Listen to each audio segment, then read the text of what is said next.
ଆଜି ନୂଆପଡ଼ା ଜିଲ୍ଲା ସିନାପାଲି ବ୍ଲକରେ ଜିଲ୍ଲାପାଳ ଓ ଏସ୍ପିଙ୍କର ଯୁଗ୍ମ ଅଭିଯୋଗ ଶୁଣାଣି ଶିବିର ଅନୁଷ୍ଠିତ ହୋଇଯାଇଛି।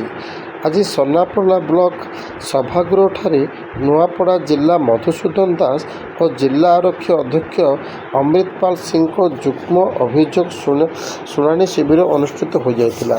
ଉକ୍ତ ଶିବିରରେ 73ଟି ଶୁଣାଣି ହୋଇଥିଲା।